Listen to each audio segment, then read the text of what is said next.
ধর্ম সে যাই হোক না কেন, ধর্মস্থান যেটাই হোক না কেন, শ্রদ্ধা আর বিশ্বাস মানুষকে সেখানে ঠিক টেনে আনে। ধনী বা গরিব প্রত্যেকের একটা কথাই মনে হয় যে তার সমস্ত সমস্যার সমাধান শুধুমাত্র ভগবান করতে পারেন। তাদের যা কিছু চাই ভগবান তা নিশ্চয়ই দেবেন।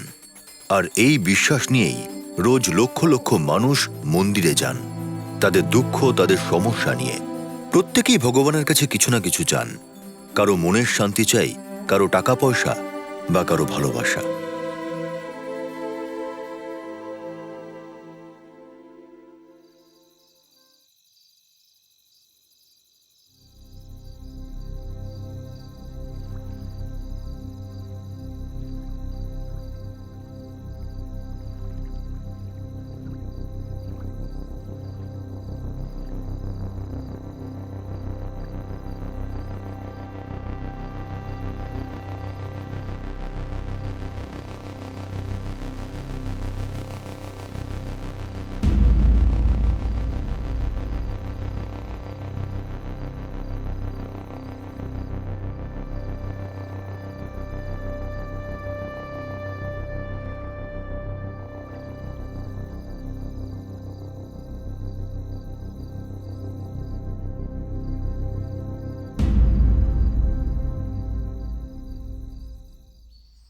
प्रातोस्सरामि खोलु तत्सर्वित्तुरेनं रूपं हि मण्डलमृचौहत्तर्जुनं जुषे समानि जस्य किरणप्रभादिते हुम्। ॐ जवाकुसुं शङ्काशं काश्यपेयं महादुतिम्। ॐ जवाकुसुं शङ्काशं काश्यपेयं महादुतिम्।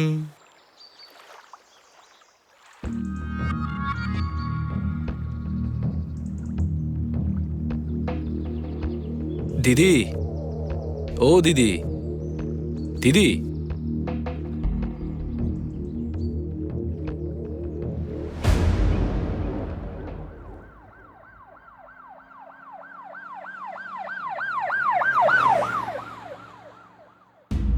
শোনো, এর শরীরে আঘাতের চিহ্ন তো আছে, কিন্তু বেশ পুরনো। স্যার, এটা আত্মহত্যার কেস নয় তো? এখন এটা হত্যা না আত্মহত্যা এটা তো পোস্টমর্টমের পরেই বোঝা যাবে। ভালো করে দেখো একে। এর নতুন কোণের মতো তো সেজেছে, কিন্তু এর গায়ে একটাও গয়না দেখতে পাচ্ছি না। এমনকি এর গলায় মঙ্গলসূত্রটাও নেই। মানে কি, হয়তো গয়নার জন্য মেরেছে একে? হয়তো। স্যার, এই মন্দিরে অনেক লোকই ওকে চিনত, ওখানে রোজ পুজোর জন্য আসতো। এর অ্যাড্রেসের খোঁজও পেয়ে গেছি আমি। শোনো, একটা কাজ করো, ফরেন্সিককে ইনফর্ম করো আর এর বডিটা পোস্টমর্টমে পাঠিয়ে দাও, ঠিক আছে? Okay sir. মানুষ যখন সব দিক থেকে সমস্যার সম্মুখীন হয় তখন সে মন্দিরে যায়, কিন্তু যদি সে মন্দিরে গিয়েও সুরক্ষিত না থাকে তাহলে কোথায় যাবে? মন্দিরে একজন মহিলার লাশ পাওয়া যায়। বিষয়টা নতুন না হলেও বেশ চিন্তার ছিল। সব ধর্মস্থানেই মানুষ শ্রদ্ধা আর বিশ্বাস নিয়ে যায়, কোনো রকম ভয় বা সন্দেহ ছাড়াই। কিন্তু কিছু স্বার্থান্বেষী লোভী মানুষ তাদের সেই ধর্ম বিশ্বাসের সুযোগ নিতে মরিয়া হয়ে ওঠে। নিজের অথবা নিজের পরিবারের জন্য প্রার্থনা করতে আসা মানুষ স্বপ্নেও ভাবতে পারে না যে সেখানে তাদের প্রাণের ভয় রয়েছে, কিন্তু এমনটা হয়েছে। এমনটাই হয়েছে সুরাটের একটা মন্দিরে। সব সময় ও আমার মেয়েটাকে হুমকি দিত। সাহেব, ও সত্যি সত্যি আমার মেয়েকে মেরে দিল। সাহেব, সাহেব, ও স্বামী ওকে মেরে ফেলেছে। আপনারা ওকে ছাড়বেন না, একদম ছাড়বেন না ওকে। আগে কেন তোমার সাথে আমার আলাপ হয়নি? বিয়ে করে নিতাম তাহলে তোমায়। আচ্ছা, আর তারপরে মন ভরে গেলে তুমি অন্য কাউকে ডেকে নিতে, তাই না? যেরকম আমাকে ডেকে নাও সুধা চলে যাওয়ার পরে। আচ্ছা, খোঁটা দিচ্ছ? তাহলে এসব চলছে আমার পেছনে? কবে থেকে চলছে সব? তুমি, তোমার তো ডিউটি ছিল, তাই না? আর তুই? অনেক কিছু তো শুনেছিলাম তোর ব্যাপারে, কিন্তু এটা ভাবিনি তুই আমার বেডরুমে ঢুকে পড়বি। চল বেরো এখান থেকে, এক্ষুনি বেরো। তুই আমার বউ বউ হয়ে থাকবি, প্রেমিকা হওয়ার চেষ্টা করবি না, বুঝলি? না হলে তোকে মেরেই ফেলবো। সেদিনই আমার মেয়ে বাড়ি ছেড়ে এখানে চলে এসেছিল। গত এক সপ্তাহ ধরে এখানে ছিল, কিন্তু ও এখানেও শান্তিতে থাকতে দিল না। আর ওর কাছে ওর বিয়ের গয়না, যেটা শ্বশুর বাড়ি আর বাপের বাড়ি থেকে পেয়েছিল, সেটা চাইছিল। সুধা জানতো যে এই গয়নাগুলো ওই মেয়েটাকে দেবে, তাই ও দেবে না বলেছিল। এখন ওকে কোথায় পাবো?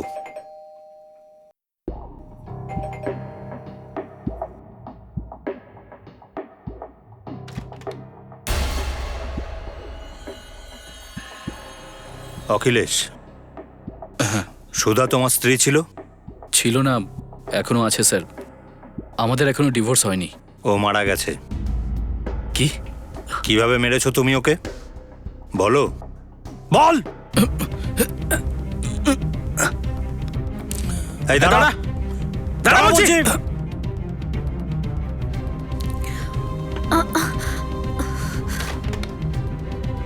স্যার,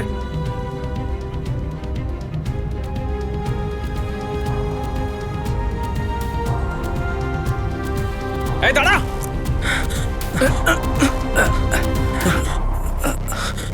নাম। ধরো একে, নাম বলছে, নিচে নাম বলছে। পুলিশের হাত থেকে পালিয়ে যাবি ভাবছি রে? চল চল। শোনো, লেডি কনস্টেবলকে নিয়ে এসো। জামা কাপড় পর, পর বলছি।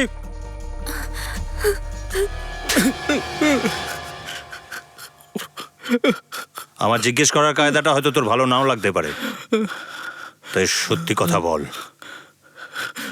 আমি ভয় পেয়ে গেছিলাম স্যার, সেই জন্য পালাচ্ছিলাম। যদি তুই কিছু নাই করে থাকিস তাহলে ভয় পাচ্ছিলি কেন? দুদিন আগে ও আমাকে বলেছিল স্যার, ও এমন একটা কাণ্ড করে বসবে যাতে আমি উচিত শিক্ষা পাবো। আপনি যখন ওর মৃত্যুর কথা আমাকে বললেন, তখন আমার মনে হলো ও আমাকে ফাঁসানোর চেষ্টা করেছে স্যার। পুলিশকে খুব বোকা ভাবিস তুই, তাই না? না স্যার, না, সত্যি করে বল, সত্যি বলছি। কাল রাতে তুই কোথায় ছিলি? বাড়িতেই ছিলাম। আমার কথা বিশ্বাস করুন, কাল রাত্রে আমরা বাড়িতেই ছিলাম। গয়না কোথায়? কোন গয়না স্যার? তোর স্ত্রীর গয়না, সুধার গয়না, যেটা ওকে মেরে তুই লুকিয়ে রেখেছিস। আমার কথা বিশ্বাস করুন স্যার, আমি আমার স্ত্রীকে মারিনি, আমি ওর কোনো গয়না চুরি করিনি। আপনি চাইলে আমার বাড়ি তল্লাশি করতে পারেন। এরকম হবে না তো যে গয়নার সঙ্গে সঙ্গে তল্লাশি করতে গিয়ে অন্য প্রমাণও পাওয়া যাবে? যদি এরকম হয় 2-4 বছরের জেল নয়, সোজা ফাঁসি হবে কিন্তু। প্লিজ আমাকে বাঁচান, আমি কিচ্ছু করিনি, আমি কিচ্ছু করিনি। তোমাকে বাঁচানো আমাদের হাতে নেই, সেটা তোমার নিজের হাতেই আছে। তাই এখনো বলছি, তুমি তোমার নিজের অপরাধ স্বীকার করে নাও আর রাজসাক্ষী হয়ে যাও। হয়তো এতে তোমার শাস্তি কমে যেতে পারে। যখন দোষ করিনি তখন স্বীকার করবো কেন? হ্যাঁ, আমার স্ত্রীর সাথে আমার ঝগড়া নিশ্চয়ই হতো। তার মানে তো এই নয় স্যার আমি ওকে মেরে ফেলবো। আমার কথা বিশ্বাস করুন, আমি ভদ্রলোক। ভদ্রলোক? তোর ভদ্রতা আমি এর মধ্যেই অনেক দেখে নিয়েছি, সেটাও তোর বেডরুমে। স্যার, মনে হচ্ছে খুব পাকা খেলোয়াড়, এত সহজে ওরা কিছু বলবে না। আমি জানি খুব ধূর্ত লোক, কিন্তু কাউকে মার্ডার করবে এতটা সাহস ওর মধ্যে নেই। স্যার, সুধার পোস্টমর্টমের রিপোর্ট।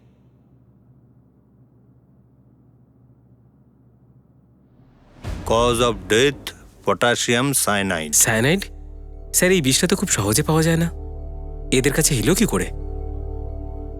হতে পারে এই দুজন হয়তো খুনটা করেইনি, কোনো প্রফেশনাল কিলারকে দিয়ে করিয়েছে। কিন্তু কোনো প্রমাণ ছাড়া তো আমরা কাউকে লকআপে রাখতে পারি না। ছেড়ে দাও ওদের দুজনকে, কিন্তু ওদের উপর কড়া নজর রাখো। কোথায় যাচ্ছে, কাদের সাথে দেখা করছে, ফোন আর ব্যাংকের রেকর্ডসের উপরও নজর রাখো। গত 1 সপ্তাহের মধ্যে ওরা কোনো ক্রিমিনালের সাথে কথা বলেছে বা অ্যাকাউন্ট থেকে কোনো হেভি অ্যামাউন্ট তোলা হয়েছে, এই ধরনের কোনো ইনফরমেশন যদি তুমি পাও তো আমাকে ইনফর্ম করো। ওকে? Yes sir. পুলিশের সন্দেহ সুধার স্বামীর দিকে ছিল, কারণ তার একজন মহিলার সঙ্গে অবৈধ সম্পর্ক ছিল। পুলিশ 6 মাস ধরে সুধার স্বামী আর সেই মহিলার উপর নজর রাখে, কিন্তু পুলিশ এই দুজনের বিরুদ্ধে কোনো প্রমাণ পায়নি। এখনো পর্যন্ত পুলিশ এটাকে একটা সাধারণ খুন ভাবছিল, কিন্তু হঠাৎই একদিন খবরের কাগজে এমন একটা খবর বেরোলো যেটা পুলিশের এই কেস সম্পর্কে ধারণাটাই বদলে দিল। 6 মাস পর হঠাৎই পুলিশ এই কেসে একটা নতুন দিশা পেল, আর এই কেস পুলিশের ধারণার থেকে অনেকটা জটিল আর ভয়ঙ্কর প্রমাণিত হলো।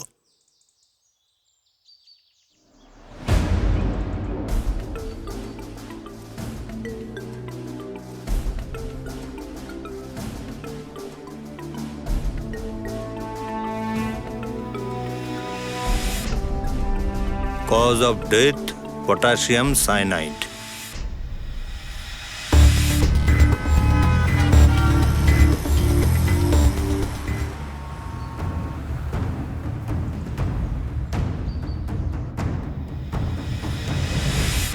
শ্বশুরবাড়ি চাপে পড়ে এ আত্মহত্যা করেছিল স্যার।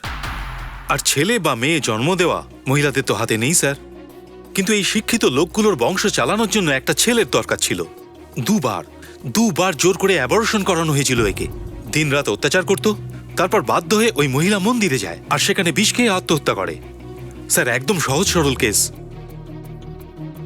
যতটা ইজি আপনি এই কেসটাকে মনে করছেন ততটা ইজি এটা নয়, কারণ 6 মাস আগে আমি একই ধরনের কেস সুরাটে ইনভেস্টিগেট করেছি। পারেক,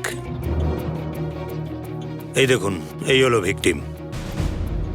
এই দুটো কেসেই মহিলারা বিবাহিতা ছিলেন, কিন্তু মার্ডারের সময় যখন ওনাদের পাওয়া যায় তখন দুজনেই একেবারে নতুন কনে সাজেছিলেন, কিন্তু ওদের শরীরে একটাও গয়না ছিল না। দুটো কেসেই তাদের সায়ানাইড দিয়ে মারা হয়েছিল, আর দুটো কেসেই তাদের মন্দিরেই মারা হয়েছিল। শোনো, গুজরাটের ছোট বড় সব থানা থেকে এটা খবর নাও যে এই প্যাটার্নের কোথাও কোনো আর মার্ডার হয়েছে কিনা। ঠিক আছে স্যার।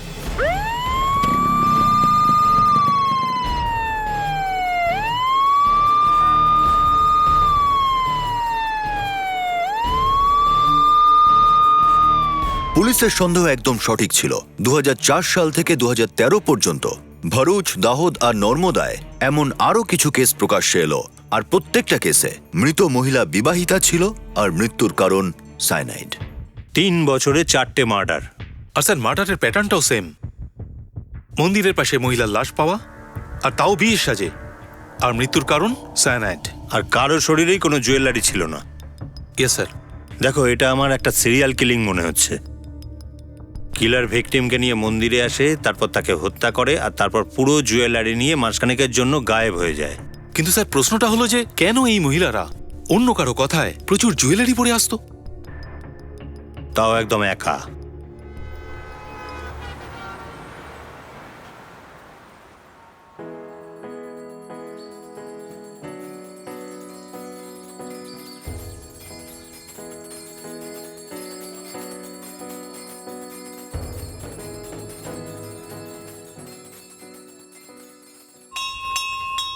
প্রথমে এরকম ছিল না আমার স্বামী, গত কয়েক বছরে একদম বদলে গেছে।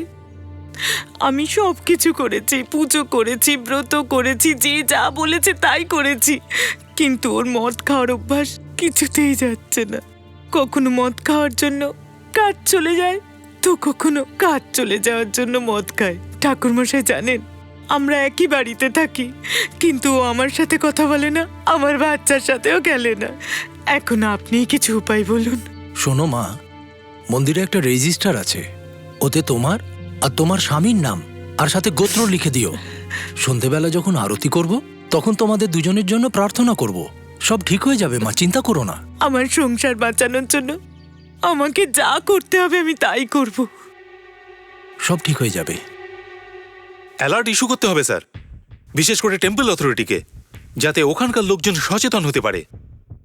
এই কেসের সমস্ত উইটনেসদের ফ্যামিলির কাছে, উইটনেসদের কাছে, এমনকি যেখানে মার্ডার হয়েছে সেখানকার প্রশাসনের কাছে, আর যারা ওখানে রোজ যাতায়াত করে তাদের জিজ্ঞাসাবাদ করো। Yes sir. আমি নিশ্চিত যে এই কেসগুলোর মধ্যে নিশ্চয়ই একটা কমন লিঙ্ক বেরোবে। ঠিক আছে? Yes, sir. ওকে, ওই কিলার ওর পরের শিকারকে খুঁজে বের করার আগেই আমাদের ওকে খুঁজে বের করতে হবে। Yes sir. খুনের উদ্দেশ্য আর খুন করার উপায় একেবারে পরিষ্কার হয়ে গিয়েছিল। শুধুমাত্র ধোঁয়াশা ছিল খুনির পরিচয়, আর কিছু ঘটনা এতটাই পুরনো হয়ে গিয়েছিল যে সেই বিষয়ে মানুষের স্মৃতিও আবছা হয়ে গিয়েছিল। ফলে খুনিকে খুঁজে বের করা এখন খড়ের গাদায় সূচ খোঁজার শামিল। পুলিশ সমস্ত ঘটনাস্থলে ফের তদন্ত শুরু করলো, মানুষের বয়ান নিতে শুরু করেছিল, প্রমাণ খুঁজতে শুরু করলো। প্রত্যেক ভিকটিমের পরিবারের সদস্যদের জিজ্ঞাসাবাদ শুরু হলো, যাতে এমন কোনো সূত্র পাওয়া যায় যেটা ধরে এই কেসের মূল পর্যন্ত পৌঁছানো যেতে পারে। আপনি যদি কিছু জানেন, কোনো ইনফরমেশন থাকলে আমাদের বলুন। ও রোজই মন্দিরে যেত, কিন্তু একদিন হঠাৎ মন্দির থেকে আর বাড়ি ফিরে এলো না। কারোর সাথে দেখা করতো? একজন বৃদ্ধা মহিলার ব্যাপারে কথা বলছিল। কিরম বয়স হবে ওনার? এই প্রায় 50-60 বছরের মতো। তার মানে ওনার সাথে আপনার দেখা হয়েছিল। আপনি যদি ওনাকে আবার দেখেন তাহলে চিনতে পারবেন? না স্যার, আমি ওনাকে দেখিনি। ওনার বয়সটা কত বললেন যেন? এই ধরুন 40 থেকে 50 বছর। এই সমস্ত কেসগুলোতে মার্ডারের প্যাটার্নগুলো ছাড়া আরো দুটো বিষয় কমন। প্রথমত, এই মহিলাদের কেউই এদের বিবাহিত জীবনে আদৌ সুখী ছিল না, আর দ্বিতীয়ত, এরা মন্দিরে একজন মধ্যবয়স্কা মহিলার সাথে দেখা করতেন, যিনি এদের স্পিরিচুয়াল গাইড হয়ে গিয়েছিলেন, যিনি এদের সঠিক পথ দেখাতেন। কিন্তু স্যার প্রবলেমটা হলো এতগুলো ফ্যামিলির মধ্যে শুধু একটা ফ্যামিলি এই মহিলাকে দেখেছে, আর সেটাও 3 বছর আগে। ওদের মনেই নেই উনি কেমন দেখতে ছিলেন, তাই আমরা কোনো স্কেচও বানাতে পারিনি ওনার। আর স্যার রিসেন্ট কেসগুলোতে কেউ ওনাকে দেখেনি, শুধু শুনেছে ওনার ব্যাপারে। এর মানে আমরা এটা বলতে পারবো না যে এর পিছনে একজন মহিলা আছে নাকি তার পিছনে পুরো গ্যাং ইনভলভড আছে। সম্পদ, ইয়েস স্যার। তুমি একটা কাজ করো তো, গুজরাটের যত মন্দির আছে সব জায়গায় তুমি পুলিশ পোস্টিং করে দাও, আর তাদের ইনফর্ম করে দাও যে কোনো মহিলাকে যদি তারা কনের সাজে দেখে বা কোনো অপরিচিত মহিলার সাথে কথা বলতে দেখে তাহলে সঙ্গে সঙ্গে পুলিশকে ইনফর্ম করতে। স্যার, গুজরাটে হাজার হাজার মন্দির আছে, কিন্তু আমাদের কাছে এত ফোর্স নেই যে আমরা সিকিউরিটি দিতে পারবো সব জায়গায়। তুমি সেই মন্দিরগুলো টার্গেট করো যেখানে ভিড় বেশি হয় আর লোক বেশি আসে, কারণ এরকম ক্রাইম, এরকম মার্ডার, এরকম দুর্ঘটনা জনবহুল এলাকাতেই হয়ে থাকে। Okay sir. Is that clear? হ্যাঁ স্যার। আর বাকি যে সমস্ত ছোট মন্দির আছে সেখানে আপনারা অ্যানাউন্স করে সাবধান করে দিন যাতে তারাও সতর্ক থাকে। মেয়েরা যদি সহ্য করতে চায় তাহলে অনেক কিছু সহ্য করতে পারে, কিন্তু এখানে তো আমার স্বামী আমার পরীক্ষা নিচ্ছে। হয়তো তার জন্যই কালো সব সীমা পার করে দিয়েছে।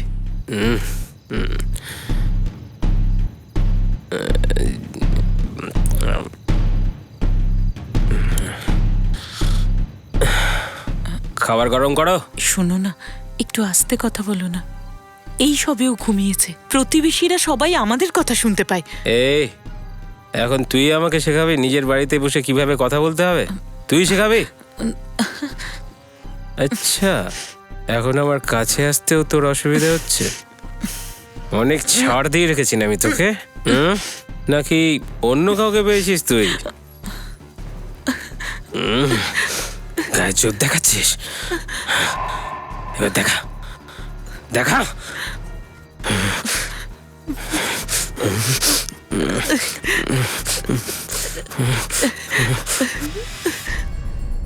জানি না মদ খাওয়ার পর ওর কি হয়ে যায়। ও আগের মতো থাকে না, একদম পাল্টে যায়, শয়তান হয়ে যায় ও। অনেকদিন দুঃখের পরে ঠিক দেখবে সুখ একদিন ফিরে আসবে। সুখের কথা যেন ভুলেই গেছি, জানি না কবে আসবে। সেটা আমি মনে করিয়ে দেব, কিন্তু তার জন্য তোমাকে সধবা পুজো করতে হবে। সধবা পুজো? হ্যাঁ, যেটা একজন স্ত্রী সারাদিন উপোস থেকে মাঝরাতে স্বামীকে না জানিয়ে পুজোটা করে। শাস্ত্রেও এই ব্যাপারে পরিষ্কার লেখা আছে। তাই নাকি?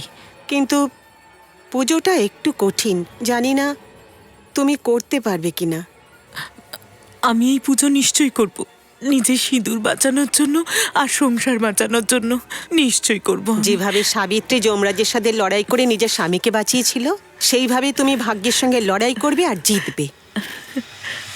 অনুগ্রহ করে শুনবেন, মন্দির প্রাঙ্গণে কোনো অপরিচিত পুরুষ বা মহিলার সঙ্গে বিনা কারণে অযথা কথা বলবেন না। আর বিশেষ করে অপরিচিতের হাত থেকে প্রসাদ বা অন্য খাওয়ার জিনিস দয়া করে গ্রহণ করবেন না। আপনার সামান্য অসাবধানতার জন্য আপনার খুব বড় একটা বিপদও হতে পারে। সতর্ক থাকবেন, আর কারোর ওপর সন্দেহ হলে 100 এই নম্বরে ডায়াল করে সরাসরি পুলিশকে জানাবেন। আপনার নিরাপত্তা আপনার নিজের উপরেই নির্ভর করছে।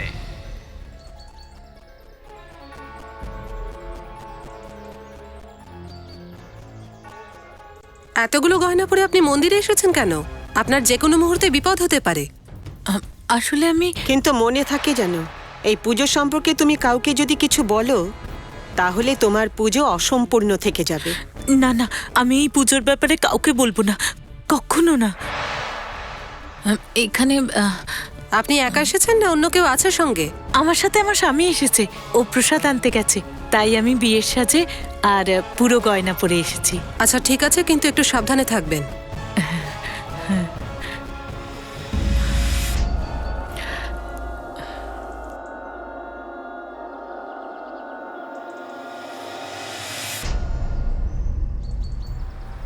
Hello, alpha coming alpha. Come in. হ্যাঁ স্যার, মন্দিরের কাছে একটা লাশ পাওয়া গেছে স্যার। হোয়াট?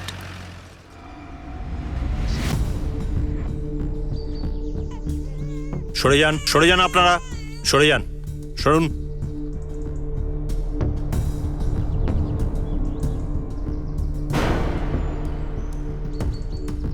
পুলিশ পোস্টিং থাকা সত্ত্বেও এই মার্ডারটা কি করে হলো? কার ডিউটি ছিল এখানে? স্যার, অনেক গয়না পরে এসেছিলেন তাই আমি ওনাকে ওয়ার্ন করেছিলাম, কিন্তু উনি বলেছিলেন ওনার স্বামী সঙ্গে আছেন। স্বামীর সাথে? স্যার, হতে পারে এই স্বামীর ব্যাপারে মিথ্যে কথা বলেছে। কিন্তু যেই এই মেয়েটাকে মার্ডার করে থাকুক, সে কিন্তু এই মেয়েটাকে সম্পূর্ণ বশে করে নিয়েছিল, ফুল কনফিডেন্স। আপনি ঠিকই বলছেন ইন্সপেক্টর। আমি এই মহিলাকে খুব ভালোভাবে চিনি। বহু বছর ধরে এই মহিলা মন্দিরে একাই আসতেন, কিন্তু কিছুদিন আগে এক অচেনা মহিলার সঙ্গে কথা বলছিলেন।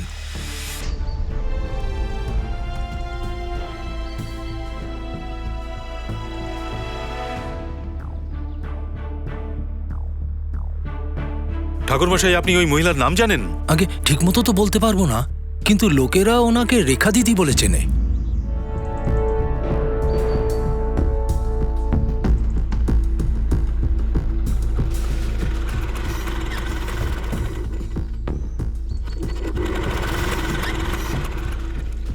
রেখা, আপনি কি আমাদের স্কেচ আর্টিস্টকে ওর বর্ণনাটা দিতে পারবেন? আমি সম্পূর্ণ চেষ্টা করব ইন্সপেক্টর। বিশ্বাস যখন চিন্তাভাবনার শক্তিকে হারিয়ে ফেলে তখন তা অন্ধবিশ্বাসের রূপ নেয়, আর সেই অন্ধবিশ্বাসের ফায়দা তুলতে থাকে রেখার মতো ক্রিমিনাল। পুলিশ তাদের কাজ নিষ্ঠার সঙ্গে করছিল, মানুষকে সচেতন আর সতর্ক রাখার সব চেষ্টা চালাচ্ছিল, কিন্তু কণিকা সেদিকে নজরই দেয়নি। সে তো নিজের সমস্যা নিয়ে এতটাই চিন্তিত ছিল যে সে কিছু দেখতেই পায়নি। যদিও আমরা শুধু এটাই ভেবে থাকি যে অপরাধ অন্য কারো সঙ্গে হয়ে থাকে, আমাদের সঙ্গে এরকম হতেই পারে না, আর আমাদের এই অসচেতনতাই অপরাধীর কাজ একেবারে সহজ করে দেয়। ভালো বিষয় এটাই যে সেই মন্দিরের পুরোহিত বুদ্ধিমত্তার পরিচয় দেন আর আশেপাশে যা হচ্ছিল তার উপর নজর রাখেন। শুধুমাত্র তার কারণে অবশেষে পুলিশের হাতে রেখার স্কেচ আসে। স্যার, এই স্কেচটা সার্কুলেট করে দেবো টিভিতে আর প্রেসে? না সম্পদ, এখনই না, কারণ আমি চাই না ওই মহিলা সতর্ক হয়ে যাক আর আন্ডারগ্রাউন্ড হয়ে যাক। তুমি এক কাজ করো, তুমি এই স্কেচকে পুলিশ ডিপার্টমেন্টের মধ্যেই সার্কুলেট করো, ঠিক আছে? ঠিক আছে। এই কেসটার জন্য আমাদের একজন ক্রিমিনাল সাইকোলজিস্টের সাহায্য নিতে হবে, যাতে আমরা জানতে পারি যে ওই মহিলার স্টেট অফ মাইন্ডটা আসলে কি চলছে তার মস্তিষ্কের ভিতরে। হয়তো আমরা কোনো ক্লু পেয়ে যাব।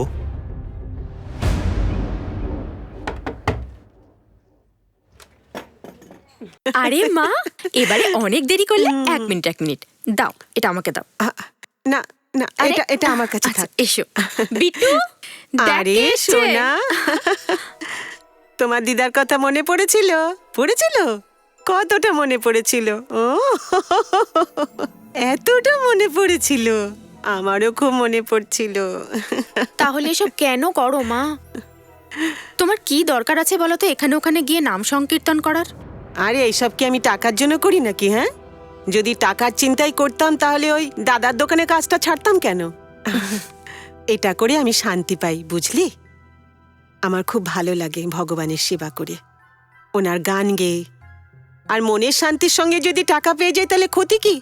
হ্যাঁ, আমি ক্ষতির কথা বলছি না মা, কিন্তু তোমার কি এখন এসব করার বয়স? আরে যতদিন হাত পা ঠিক আছে ততদিন আমাকে কাজ করতে দে, তারপরে তো আরাম করবই, ঠিক না? আচ্ছা ঠিক আছে, শোনো তুমি এখন এটা খাও।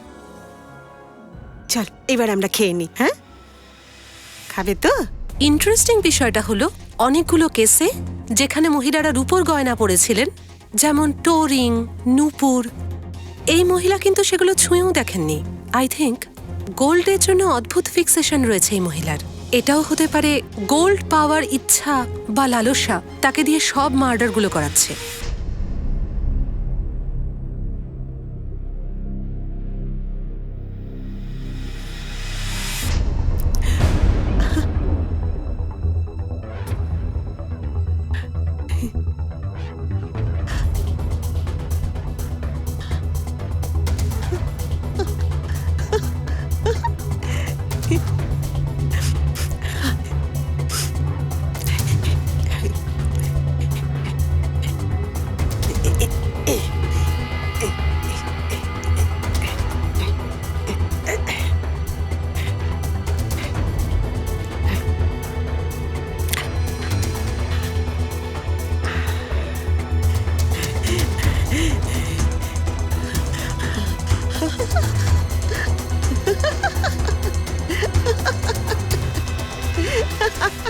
স্যার, আমার তো মনে হয় এই মহিলা কাউকে খুন করে আনন্দ পায়। যদি তেমনটাই হতো তাহলে এই মহিলা যে কোনো সময়ে যে কোনো কাউকে যে কোনো জায়গায় মারত। কিন্তু এই মহিলা প্রত্যেক মার্ডারের আগে সেই ভিকটিমের ব্যাপারে সমস্ত ইনফরমেশন জোগাড় করে থাকে আর তারপর সেই ভিকটিমের বিশ্বাস অর্জন করে। স্যার, আমার তো মনে হয় জুয়েলারি ছাড়া এর আর কোনো মোটিভ থাকতেই পারে না। ও ভীষণই চালাক মহিলা, আর যে কোনো মার্ডার করার পরে 6 থেকে 7 মাস পর্যন্ত চুপচাপ থাকে, যাতে লোক তাকে ভুলে যায় আর পুলিশের ফোকাসও তার উপর না পড়ে। অবভিয়াসলি এরকম অবস্থায় পুলিশের তাকে খোঁজাটা একটু সমস্যা হয়ে দাঁড়ায়। আজকের ব্রেকিং নিউজ হলো পাঁচমহল মন্দিরের পেছনে একটা জঙ্গলে এক মহিলার লাশ পাওয়া গেছে। পুলিশ সেখানে উপস্থিত থাকা সত্ত্বেও এই দুর্ঘটনা সেখানে ঘটেছে। পুলিশ সব জায়গায় অ্যালার্ট জারি করেছে আর অপরিচিত ব্যক্তিকে এড়িয়ে যাওয়ার পরামর্শ দিচ্ছে।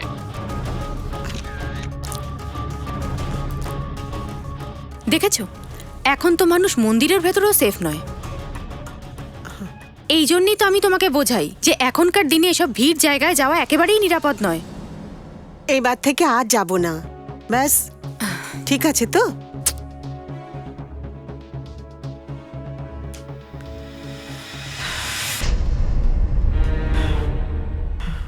এখন প্রশ্নটা হলো যে এই মহিলার কাছে সায়ানাইড এলো কোথা থেকে? এই প্রশ্নের উত্তর পেলে তো ডক্টর আমরা অনেক প্রশ্নেরই সমাধান করে ফেলতাম। হতে পারে এই মহিলা দ্বৈত সত্তা নিয়ে বেঁচে আছেন, আর যেখানে ইনি কাজ করেন সেখানে সায়ানাইডের ব্যবহার হয়। ল্যাব অ্যাসিস্ট্যান্ট অথবা কেমিক্যাল ফ্যাক্টরি ওয়ার্কার, অবভিয়াসলি বেশি শিক্ষিত নয়, তাই হায়ার পোস্টে হয়তো নেই। সম্পদ, তুমি একটা কাজ করো, গুজরাটের কোন কোন জায়গায় এই সাইনাইড কেমিক্যালটা ব্যবহার হয় সেটার একটা লিস্ট বানাও। একদম স্যার।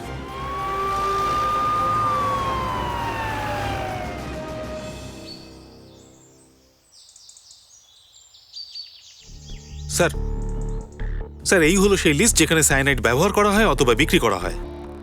স্যার লিস্টটা এত বড় যে বহু বছর লেগে যাবে এনকোয়ারি কমপ্লিট করতে। কোথাও না কোথাও থেকে তো শুরু করতেই হবে সম্পদ। তাছাড়া ওই মহিলা মার্ডার করার পর 6 থেকে 7 মাস হয়ে গেল আন্ডারগ্রাউন্ড হয়ে গেছে। ভালো তো এটাই হবে যে ওর পরবর্তী মুভমেন্টের জন্য অপেক্ষা না করে আমরাই ওর কাছে পৌঁছে যাই। তাহলে কোথা থেকে শুরু করবো স্যার? ওখানেই যেখানে ও শেষ মার্ডারটা করেছিল, পাঁচমহল। পাঁচমহল। আরে আরে আরে রেখা দি, আপনি কখন এলেন? এবার কিন্তু আপনি অনেক দিন পরে এলেন। আগে হ্যাঁ বড়দা, আসলে ভগবানের চরণে একবার সেবা করতে শুরু করলে না কোথাও যেতে ইচ্ছে করে না। আমার মেয়ে ঠিক মতো কাজ করছে তো? হ্যাঁ, আপনারই মতো। আরে মা, তুমি এখানে? এই তোর জন্য গরম গরম খাবার এনেছি, আয় বস। দেখো মা, আমি তোমাকে কতবার বলেছি যে এখানে কেমিক্যাল আছে, এটাই তো? আরে বাবা, কেমিক্যালটা বোতল থেকে বেরিয়ে কি তোর এই প্লেটের মধ্যে চলে আসবে? মা, তুমি জানো তো যে সায়ানাইড কতটা বিপজ্জনক। যদি ভুল করেও হাতে লেগে যায় আরে তাহলে? আমি এখানে বহু বছর কাজ করেছি, খাবার ঠান্ডা হয়ে যাবে, যা হাত মুখ ধুয়ে আয়। আরে আরে কিন্তু যা না।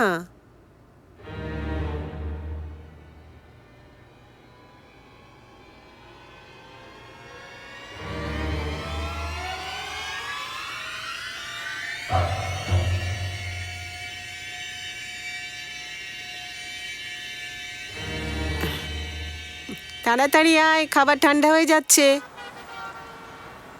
স্যার পাঁচমহল থেকে কোনো লিডই পেলাম না। মানুষের কাছে সেই জিনিসটারই সবসময় অভাব থাকে যেটা সে অন্যের কাছে দেখে আর বারবার দেখে। আমার ছেলের একটা ক্রিকেট কিটের দরকার, সেজন্য সে আমার কাছে বারবার এসে জিদ করে, যেটা ও রোজই ওর বন্ধুদের কাছে দেখতে পায়। আমি ঠিক বুঝলাম না স্যার। আমি বোঝাচ্ছি। ওই মহিলার গোল্ডের প্রতি অবসেশন আছে, আর গোল্ডের জন্যই ও মার্ডার করে। গোল্ডের প্রতি তার লোভ ছিল, আর এই লোভটা তখন সৃষ্টি হয়েছিল যখন গয়না দেখেছিল আর এমন কারোর কাছে দেখেছিল যাকে ও রোজ দেখে। তার মানে উনি সোনা কিনতে পারেননি, তার জন্য ছিনিয়ে নিয়েছে। এক্স্যাক্টলি। আর এই লোভটা তার মনে সৃষ্টি হয়েছিল প্রথম শিকারকে দেখার পর। অর্থাৎ ওনার প্রথম মার্ডার। ওর প্রথম মার্ডার। আর হতে পারে যে ওর প্রথম মার্ডারটা নিজের শহরেই করেছিল, ভারুচ। একটা বিষয় তো স্পষ্ট হয়ে যায় যে ওই মহিলা ভারুচের বাসিন্দা ছিল, আর পুলিশ ভারুচের প্রত্যেক কোণায় তল্লাশি চালায়, বিশেষ করে সেই সব জায়গায় যেখানে সায়ানাইডের ব্যবহার হয়ে থাকে, যেমন chemical industry, jewellers, paper factory আর টেক্সটাইল মিলস। রেখার স্কেচ সব জায়গায় দেখানো হয়। 2 মাসেরও বেশি সময় কেটে যায় পুলিশ ভারুচের রেখার তল্লাশি করছিল, কিন্তু রেখার কোনো খবর মিলছিল না। কিন্তু তবুও পুলিশ হার মানেনি আর তাদের নেটওয়ার্ক আরো ছড়িয়ে দেয়।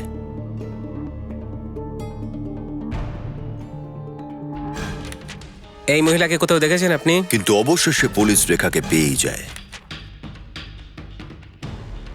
ভালো করে দেখুন।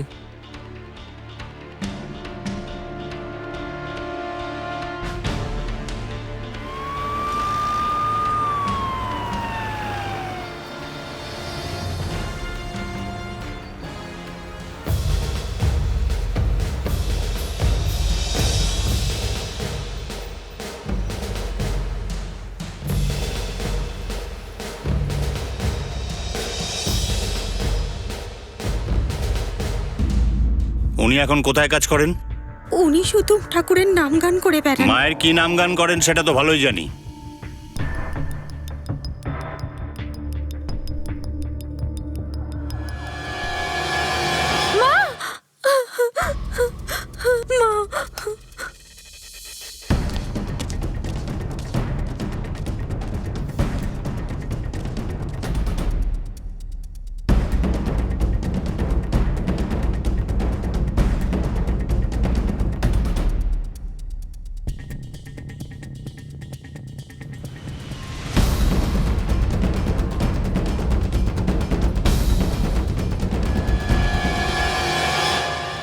স্যার এই ইয়াররিংটা পাওয়া গেছে।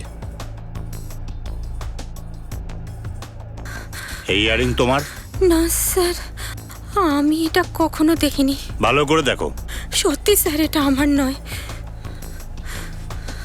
সম্পদের মানে হলো আমরা সঠিক জায়গায় চলে এসেছি। রাইট স্যার, কিন্তু আমার মনে হচ্ছে স্যার আমাদের এখানে আসতে অনেক দেরি হয়ে গেছে। যাই হোক, কিন্তু বেশি দূরে যেতে পারেনি। চলো, লেটস গো।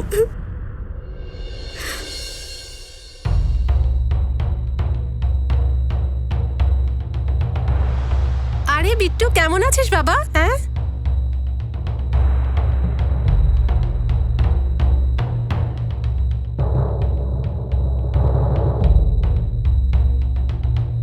দাঁড়ান দাঁড়ান দাঁড়ান ভাই। হ্যাঁ হ্যাঁ, ওটু বাবা। জানি না মা বিট্টুকে নিয়ে কেন চলে আপনার গেল। ছেলের বয়স কত? 5 বছর। তাড়াতাড়ি পেয়ে যাবেন। সম্পদ, স্যার। কন্ট্রোল রুমকে অ্যালার্ট করো, সমস্ত ভেহিকল চেক করো, এবার যেন পালাতে না পারে। মাসি, হ্যালো। শোনো না, হ্যাঁ, কি কি হয়েছে? হয়েছে? কি হয়েছে? এই তো এক্ষুনি গেল, দিদার সঙ্গে এক্ষুনি গেল। সম্পদ, তাড়াতাড়ি এসো। দিদা, আমি বাড়ি যাব আর আমার খুব খিদেও পেয়েছে। তোকে চকলেট কে এনে দেয়? তুমি। আমি এনে দিই তো? তাহলে এখন চুপ করে বস। হুম, কিন্তু আমার খিদে পেয়েছে। আমরা যখন অটো থেকে নামবো তখন খাবার খেয়ে নেব। কি বললাম বুঝেছিস? আর এখন যদি ঝামেলা করিস না, ওই যে পুলিশ দেখতে পাচ্ছিস, ওরা ধরে নিয়ে যাবে তোকে। বুঝেছিস? চুপচাপ বসে থাক। দেখ দেখ, ওই পুলিশ।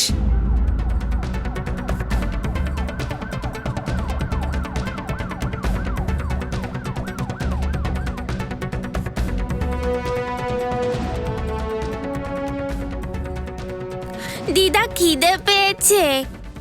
চল বাবা, আমরা এখানেই নেমে যাই। মনে হচ্ছে দেরি হয়ে যাবে। তোর মা অপেক্ষা করছে তো। এই নাও ভাই, তাড়াতাড়ি আয়। চল চল চল, আয় আয়। কামেন। স্যার, আইএসপিডি সিগন্যালে একজন মহিলা আর বাচ্চাকে দেখতে পাওয়া গেছে। স্যার, চারদিকটা সিল করে দেওয়া হয়েছে, কিন্তু শুধু ড্রাইভারকেই পাওয়া গেছে। স্যার কি ইনস্ট্রাকশন দেবো? ওকে বলো যে আমরা পৌঁছচ্ছি আর দুদিক থেকে যেন ফ্লাইওভার বন্ধ করে দেয়। আমরা পৌঁছচ্ছি আর দুদিক থেকে ফ্লাইওভার বন্ধ করে দাও। ফ্লাইওভার বন্ধ করে দাও দুদিক থেকে।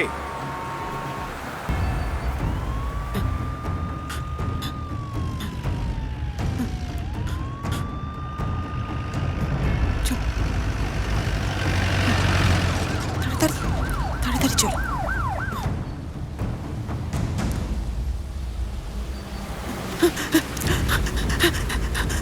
শুনুন, আমি বলছি দাঁড়ান, দাঁড়ান বলছি। একদম কাছে আসার চেষ্টা করবে না। আপনি কিন্তু এখান থেকে পালিয়ে বাঁচতে পারবেন না। যদি কাছে আসার চেষ্টা করো তাহলে আমি কিন্তু ওকে ফেলে দেবো। একদম কাছে আসবে না, তাহলে আমি কিন্তু ওকে ফেলে দেবো। শুনুন, আপনি আমার কথাটা শুনুন, একবার ঠান্ডা মাথায় ভেবে দেখুন। যদি আপনার নাতির কিছু হয়ে যায় তাহলে কিন্তু আপনাকে ফাঁসি কাটে চড়ানো হবে। মা, আমাকে আমার ছেলেটা ফিরিয়ে দাও। ওদের বলে দে আমাকে যেন এখান থেকে যেতে দেয়। বল আমাকে এখান থেকে যেতে দিতে, না হলে ওকে ফেলে দেবো কিন্তু। মা, তোমার কাছে কি বিট্টুর থেকেও দামি ওই টাকা পয়সা আর সোনা? আর কেন মেরেছো তুমি এতগুলো লোককে? কি করব আমরা এত টাকা পয়সা নিয়ে? তোর কি মনে হয় আমি এই সব কিছু টাকার জন্য করেছি? আরে ওই গয়নাগুলোকে তো আমি ছুঁইনি, সব ঠিকভাবে রেখে দিয়েছি। আর ওই মেয়েগুলো, ওদের তো গয়না পরার যোগ্যতাই ছিল না। সোনা শুধু তার কাছেই থাকা উচিত যে সোনাকে শুধু ভালোবাসে, সোনার আসল মর্ম বোঝে। বড়দার দোকানে আমি সারা জীবন কাজ করে গেলাম, সোনার মাঝখানেই থাকতাম, কিন্তু আমাকে কিচ্ছু দিল না। লোকেরা আসতো আর ওখান থেকে সোনা কিনে নিয়ে যেত। ওই সুখটা আমি চেয়েছিলাম, যেটা ভগবান আমাকে দেয়নি, সেটা আমি ওর মন্দির থেকে উসুল করে নিয়েছি। আমি মন্দিরে যেতাম আর খুঁজতাম সেই মেয়েদের যাদের কাছে সোনা ছিল কিন্তু সুখ ছিল না। অষ্টমবার সাষ্টাঙ্গে প্রণাম করো, যাতে ঈশ্বর তোমার স্বামীকে সরল এবং সঠিক পথ দেখায়। তুমি তোমার গন্তব্যের একদম কাছে। নবমবার সাষ্টাঙ্গে প্রণাম করো, যাতে ঈশ্বর তোমার স্বামীকে সাহস যোগায় নিজের ভুল স্বীকার করার আর সেগুলোকে শুধরে নেওয়ার। মাসিমা, এই পুজো আমায় আর কতবার করতে হবে? ব্যাস, প্রথম এবং শেষবারের মতো। এরপরে শুধু সুখে জীবন কাটাবে আর আনন্দে থাকবে। নাও, চরণামৃত নাও, খাও।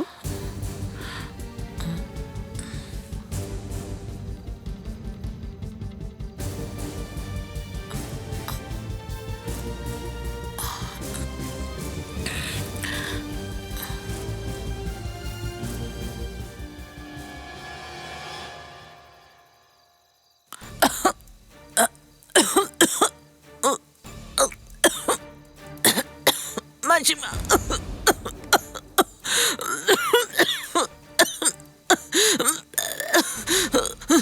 মাসিমা,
খুব রাগ হতো আমার।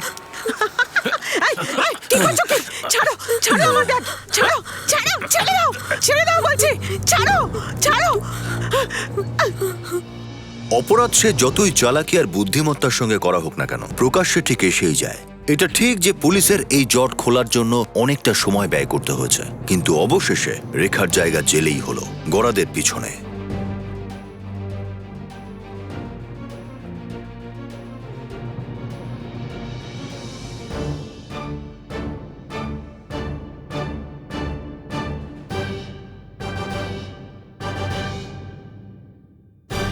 রেখার বিরুদ্ধে 6টি খুনের অভিযোগে 302 ধারায় মামলা দায়ের হয় আর তাকে ফাঁসির সাজা শোনানো হয়।